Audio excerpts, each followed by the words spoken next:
Hey Owls, welcome back to the Student Affairs Spotlight. Today's guest is Warren Shaw, the Director of Campus Recreation. Warren, thank you for coming on. Oh, thank you for having me. So can you tell us a little bit about your journey and how you got started into campus recreation? Yeah, absolutely. So for me, campus recreation is not something that I knew I was going to do. I'll be very honest with them about that. And like many people going into school, like I was going to campus recreation programs and events. I was playing intramurals, but didn't understand that it was a field, you know what I mean, where you could actually work. So I tell the story often that, when I was in school, I wanted to be a lawyer, right? And more specifically, a sports agent.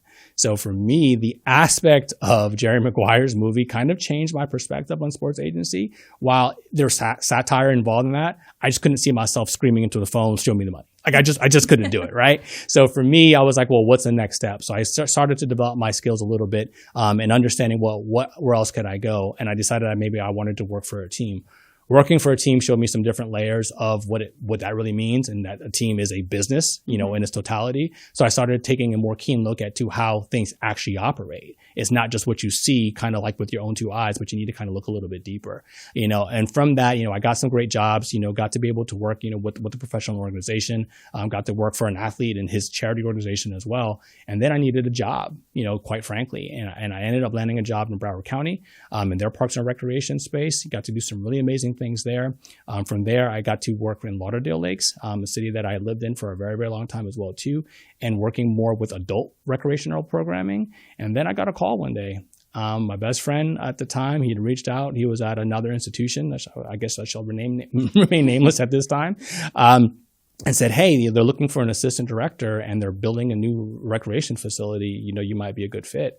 That person at the time knew me from when I used to go to that institution and play intramurals there, and said, hey, yeah, I remember you. I didn't know this was a space that you operated within. And, I was able to land that job after, a very, very tedious student affairs interview process that we all know and love. And then from there, it just started to open my eyes. Like I didn't even know what I was getting into at the time, to be honest with you. I didn't. But when I got there, I just saw how many layers were involved in campus recreation as a part of it being a part of a university, and the resources that are available to me as a result of being in that space. So great opportunities. And then, I was able to land here at Florida Atlantic University, a couple years ago as well too. Awesome. All right. So next up, so what does a typical day look like for you as director of campus rec? What's a typical day? I think the typical day is that there's nothing typical about it, honestly. Mm-hmm. So a lot of us, in this space where we're putting out fires consistently. So it's kind of whatever the latest fire of the day is, to be very honest with you. But I'd say if I was summing it up, it's rooted in advocacy for the department and obviously for the staff and for the programs and services that we do. So that might mean 5 or 6 meetings one day. It might mean 2 or 3 impromptu meetings, as you're like kind of walking and matriculating around campus. But that's really what it stems from. Like it's all about the advocacy and how we can continue to get the word out about what we do. Because I wouldn't say we're not underutilized. And we're not even underrepresented, but there's still sometimes people like they have that aha, oh, I didn't know that was there. I didn't know all these things were kind of a part of what we do. So that consistent advocacy is very much a part of what I do on a regular basis, and making sure that my staff and my team have the resources in essence that they need. Perfect. All right. So more so about the facility itself. Sure. What kind of programs does Campus Rec offer currently for students? So I'll try to give the list and keep it all in my head here. But intramurals, obviously our fitness and group exercise programs. What we do in our outdoor space, I think, is second to none too. And when it comes to the challenge course programming and the climbing wall that's out there, I know that's not in the facility per se, but it's adjacent to kind of what we do. Obviously our aquatic center, our associate director does an amazing job revitalizing our pool. And there's people out there on a consistent basis, obviously when we have lifeguards as well too. And then I think outside of that, it's just the aspect of being able to come in there to actually, do what you want to do when it comes to working out, right? People come in there and they just kind of recreate however they want to. Sometimes it is on a treadmill. Sometimes I might be playing basketball or volleyball or pickleball or any one of those activities. But that's kind of like the breadth of scope in essence that we're able to offer within the building itself while consistently collaborating and trying to offer more opportunities. Nice. All right. Are there any new facility upgrades coming that students should know about? I'm so glad you asked. All right. So it's a great time to even ask that question for where we are, because as over the course of the summer, we're doing a lot within the building that we're hopeful. I will say for some stuff in the beginning of fall, then also some stuff that will lead us kind of into spring. Some of that is going to start with maybe something that's not so amazing for some folks, but they'll see it as like we're getting a whole new floor. The first floor of that, of all the, where all the weights are. So the strength room, the glute room, if you will, that's what the new room, that's what's going to be called now, apparently. But our strength and our functional rooms, our selectorized, all that flooring is going to be replaced and changed. In addition to that, we're getting roughly about $480,000 worth of new equipment, and renovations in that. So new Smith machines, new selectorized, leg presses, the whole nine. And we're getting a major upgrade for our cycle studio. Right now, it's our most popular class. It does really, really amazing things currently as currently function, but we're now going to take that to the next level, like you might see in a boutique style cycle studio. So we'll have a stage and platform, all new bikes, have the whole technology to kind of go in there as well too. People will be able to keep track and see what they're doing. In addition to some new upgrades that'll be taking place in the PT suite, our personal training suite as well too. Some new technology coming into that space. So we're working with a bunch of different vendors, from Life Fitness to Techno Gym to Matrix, to add all those new equipment in here, and we'll see all of those literally by the beginning of fall and into the end of the fall, going into the spring as well too. Nice. That all sounds awesome. Yeah, it is. It is. And I think our students are going to be really excited by that, and we have great support from our leadership, when it comes to understanding what the space needs and how it needs to function for today's student and students that are coming here to Florida Atlantic at some point as well. Nice. All right. So how do you decide which sports, fitness classes, or events to bring to campus? Yeah, so that's not a decision that I can make, unilaterally in any way. It's all based on our stakeholders. And so that can start from anybody from the students who come to us on a daily basis, surveys that go out through our assessments, our campus recreation advisory board. We take a lot of input from student government and our collaborative partners. People will tell us, right? And I think I know our job is to listen to what they're telling us, and sometimes what they're not telling us as well too. We also are very active in our national organizations, so like organizations like NERSA. We'll go to them. We'll kind of find out also what trends are kind of percolating around the nation, but we also need to be kind of indigenous to what's happening in the SUS, because Florida is very different from maybe working in Washington, right? And the environment is a little bit different from some of the student activities that might take place there. But all that feeds our decision making, and it has to. Otherwise, we wouldn't be worth our salt. So that's what we really do. Gotcha.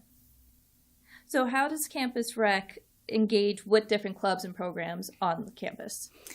So that's a lot of fun for me. Collaboration is something that I've always been really excited about.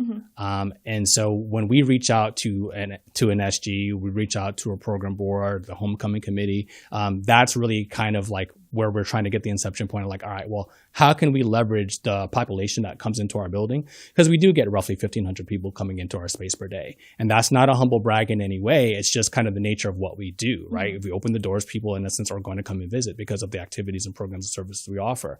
But how can we then amplify that to leverage that can be beneficial to other areas, right? That might not necessarily be more hidden, but now, hey, well, we can really have a more robust event because Campus Rec is going to get X amount of numbers regardless. And now you times that, you put that accelerant on there because this event is happening within that campus recreation space as well too. So I got to give shout outs to housing and program board and student activities involvement, specifically Career Center also holding the career fairs in our space that allows us to be a great collaborative partner, but also see increased numbers in some of our, our day-to-day activity as well too. But that decision-making process is something that needs to be joint and continues to be. And for us, like I said, it would never be the opposite of that. Our thing is really here. We want to serve our students. We want to serve our faculty and staff members as well too. And it takes collaboration with all of those entities, again, inclusive of our campus recreation advisory board, and talking to some folks on the academic side as well too that are vested in what we're doing. So that's how all the programs in essence kind of get decided. But a lot of that, again, is just kind of on the day-to-day communication that we have with our already great community partners. Awesome.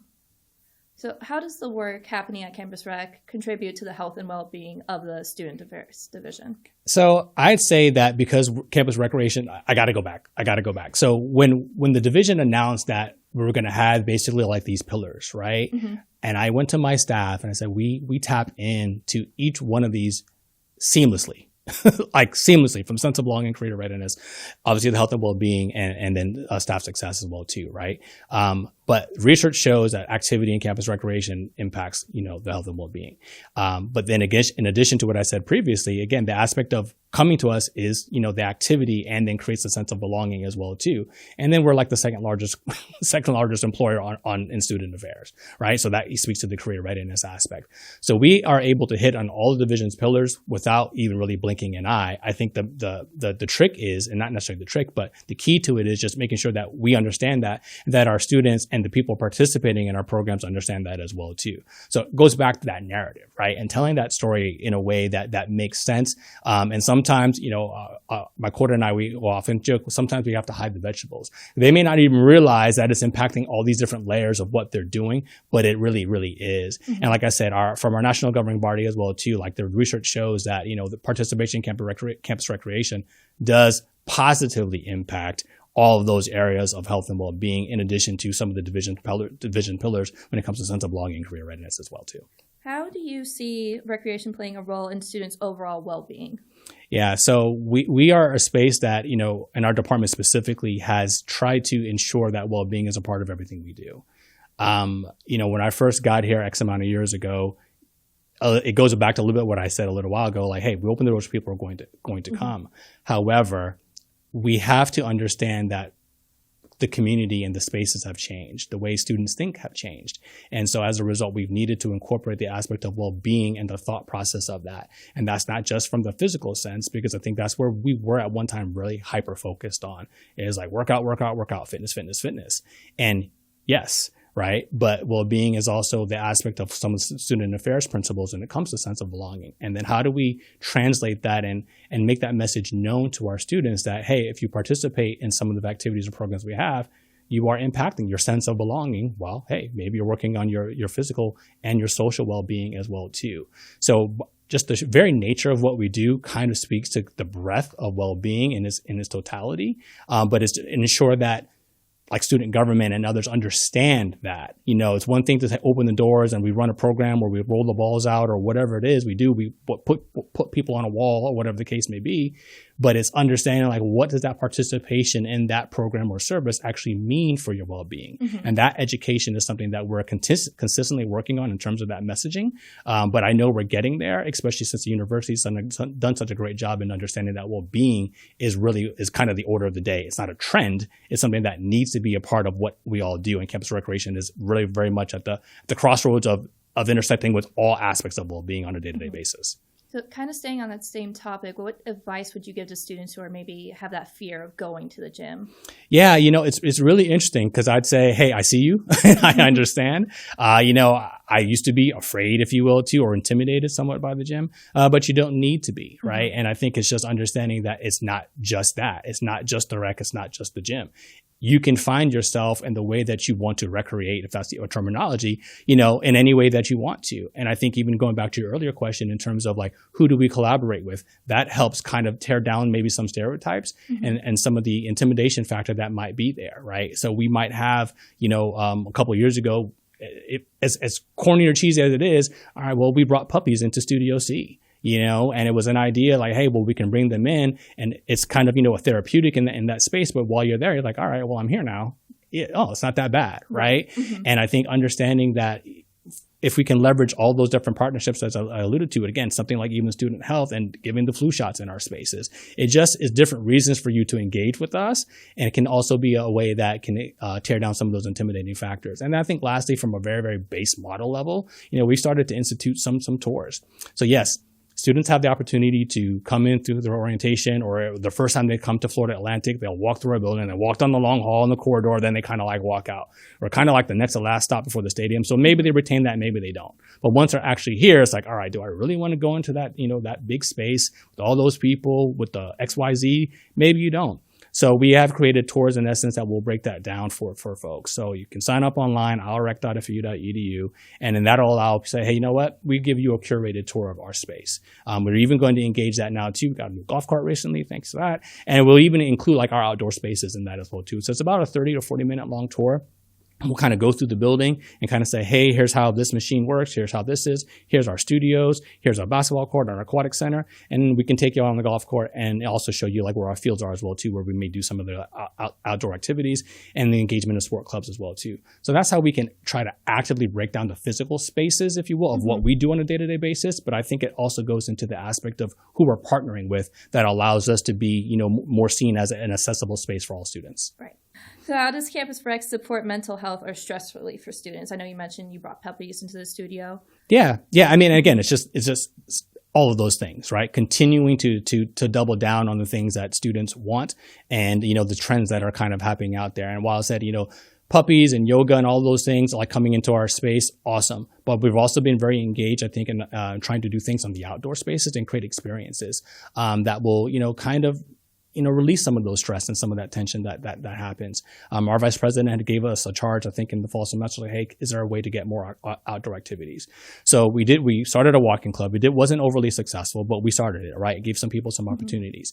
We did a yoga out by the administration lawn as well, too. Very successful. And, for our students who love to Instagram and so forth, it was a great moment for them. We did cycling on top of the roof of a garage. Even that too, again, while the sunset was going down. So it's not just the aspect of the activity, but it's removing some of the barriers of our physical environment as well too, as you mentioned in the last question. All those things can play into, kind of the de-stress and kind of the psyche of the student while giving them an amazing experience to be a part of as well too. I still see pictures from, that rooftop cycle class on the garage where it was very labor intensive for us to bring all those bikes up there, but it created an opportunity, right? And that's the thing that we can't miss. I think anybody working in student affairs, you want to be able to create those opportunities that allow those students to really, really feel welcomed, seen, and also give them those de-stressors as well too. Awesome. So a few more questions to wrap up here. Sure. So what's one thing people don't realize about running a rec center? Yeah, I think as we were talking off air is like the aspect that it's a business. I mean, even as I mentioned here in the show as well too, there's so many layers to what we do. At any given time, I said this at our award ceremony, and maybe it's not the most accurate representation of who we are, but we can literally have people 40 feet in the air, people swimming, people working out. We could have people on a trip. We can have sport clubs traveling to God knows where, for expanding the Florida Atlantic brand as well too, all at any given time. So the risk that's involved in our job is a lot different than I think some of the other areas, and understanding that it is very, very layered in that as well too. So, in the time that I've been here, we've had to basically double or triple down on our marketing efforts. So we have a whole marketing team now. We didn't have student finance interns. Now we have finance interns as well too. We've expanded our fitness managers, into that space. We have more specialists than we've ever had because we need the consistent support of what it is to maintain all of these areas, right? So from challenge to the aquatics, to the IMs, to the sport club management itself, to just the facility management of the building, understanding that we're working with so many vendors on a regular basis, not just from the cleaning in terms of the cleaning inside of our building, the cutting of the lawns and the grasses outside. There's just layer after layer after layer that is involved in campus recreation that I think some people, they're just not privy to. Not that they don't care, they just don't know. They'll look at the building and say, oh, that's great. And it's, hey, they go on and play all day. It's not that. And it goes back to your earlier question too, like what my day-to-day is, it's putting out fires. And coaches, from sport clubs, I'm getting calls from there. We're open to the community. I have community members coming in, and we got to make sure that their needs are being met as well too, in addition to our faculty and staff. But our priority is always and will always be students. But all of those things are involved in what we do here in campus recreation. And again, we get to do it. So let me say about that, I'm not sitting here complaining in any way, but we get to do these things, but it's very, very layered. So on a lighter note, sure. What is one of your favorite ways to stay active? Stay active. I still play basketball. I had some hoop dreams. It didn't really work out for me the way that I would have hoped. I didn't work hard enough back then. But I still play basketball. And that's how I stay active. I've gotten a little bit into bike riding. I'm not doing marathons or anything like that, but just the aspect of riding around my neighborhood. I live near some water, or the case to be, so I can go there or go into the park and just sit for a little while, listen to my music, whatever that may be, and that's how I'm able to stay active, but also stay calm at the same time as well too. A again, I'm not NBA level, obviously, but a lot of players, they say, hey, just going in the gym and shooting around sometimes is just, that's helpful whilst also still being active. But for me, that activity is, again, I need to keep my mind right because I'm balancing a lot, with an immensely talented team, but a lot of responsibilities that come to campus recreation. And finally, I know you have your own podcast. Do you want to talk a little bit about that? Oh, well, thank you for asking. You're very kind. Yeah, I mean, so like this is kind of natural for me. This is kind of fun for me as well too. But yeah, I do have my own podcast. Ironically, the main podcast is The Baseline. It's primarily on the NBA. So I've been doing that for roughly 12 years. So before podcasting really kind of took off and blew up in the way that it has, and that's been a lot of fun. It's afforded me a lot of different opportunities that I never would imagine myself seeing, when I was a young man growing up in New York and in South Florida. Hey, I'd be in these spaces with some of these athletes and some of these celebrities. So it's opened a lot of great doors for me. And I think the podcasting platform, similar to what you're doing here now, is really, really, again, it's amazing. It can get the word out about who you are as an individual. But more importantly, I think, is the opportunity to maybe to tell some other people's stories as well, too. And that's how I've kind of evolved my own podcasting. I have a couple of different shows here now. And the ones where I get to talk to other people like you, is where I'm getting the most joy out of that, right? It's just like, hey, there's a great story to tell. How do we amplify that in a way that's positive? I'm not here for clickbait. I'm not here for, downloads. Oh, look at my YouTube, download, subscribe. I don't even do any of those calls to actions, if you will. Hey, listen, engage. And if you like it, you like it. That's awesome. I just want to make sure that we're promoting positivity at every cost. Awesome. I love it. Well, thank you so much, Warren, for coming on. Appreciate your time. Hey, it was a pleasure. Continue to do the great work that you're doing. And thank you so much for having me here. Thank you. Appreciate it. All right. Thank you, Alice, so much for tuning in. We hope you have a great summer, and we'll see you again in the fall.